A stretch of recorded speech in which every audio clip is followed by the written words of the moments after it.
আমি যারা হত্যা করেছে তার বিচার চাই আমি। জি, আমি শিশুর বিচার চাই। রামি স্যার। এই বিচারকে মূল্যায়ন করব কোন প্রসেসে কি তদন্ত হয়েছে এই জিনিসগুলো জাতিকে আসলে জানাইতে হবে।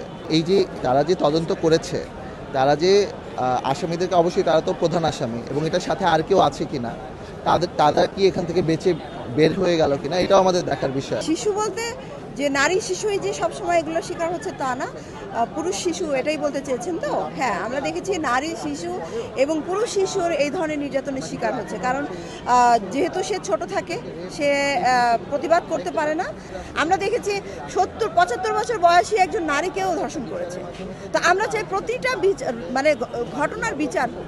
আমরা দেখছি 19তম দিনে রামি স্যার ঘটনার 19তম দিনে আজকে রায় হচ্ছে। হ্যাঁ, তো এটা এক অর্থে ইতিবাচক বলবো, যে কারণ আমাদের এই সকল ঘটনা হয় না বিচারিক প্রক্রিয়ায় যে থেমে যায়। তো এটা হচ্ছে, আমরা আশা করব যে রায়টা যেন কার্যকর হয়, সেটাও আমাদের প্রত্যাশা। সেই উদ্দেশ্যে আমরা দাঁড়িয়েছি। আমি সেটাই বলছিলাম যে বিচারহীনতার সংস্কৃতি ভাঙতে হবে।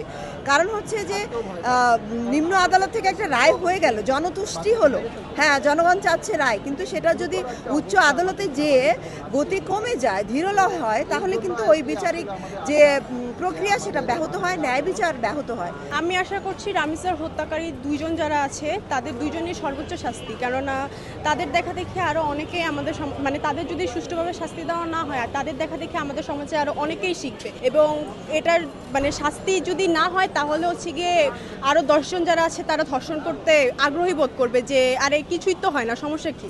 এই ক্ষেত্রে ধরা গেলে আমরা আসিয়ার উদাহরণ ধরতে পারি। আসিয়ার ক্ষেত্রেও অনেক বাইফ হচ্ছিল, জনসচেতনতা এই ব্যাপারে একটা অত্যন্ত গুরুত্বপূর্ণ ভূমিকা পালন করে। তো তখনও অনেক মানুষ অনেক কথা বলছে, কিন্তু এই আপিলে যাওয়ার পরবর্তীতে সব কিন্তু আস্তে আস্তে চুপ হয়ে গেছে। তো আমি আশা করছি যে এরকম কোনো কিছু না হোক, রামি স্যার হত্যাকাণ্ডে যেন আমরা একটা সুষ্ঠু বিচার পাই। একজন নারী হিসেবে আমার এটাই কাম্য, কেননা রামি স্যার জায়গায় আমার ছোট বোন থাকতে পারতো, আমি থাকতে পারতাম। বাঙালিরা একটা বিষয় না পারলে অন্য একটা বিষয়কে নিয়ে হাইপ তুলে সেই বিষয়টাকে নিশ্চুপ করে দিই। যেমন আসিয়ার বিষয়ের পর অন্য একটা বিষয় পেয়েছেন আপনারা, আমরা কিন্তু আসিয়ার বিষয় নিয়ে আর কোনো কথা বলি না।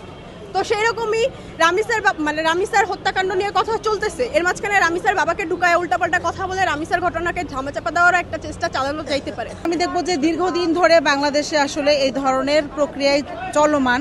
আমি বলবো যে হ্যাঁ, বাংলাদেশও কোনোভাবে পুরুষতান্ত্রিকতার বাইরে না, এবং সেই পুরুষতান্ত্রিকতা যে শুধু ধর্ষণের ক্ষেত্রেই প্রতিষ্ঠিত হয় তা না। আপনারা দেখেন যে ডিজিটাল ট্রল, ডিজিটাল অ্যাবিউজ কিন্তু নিয়মিত হচ্ছে।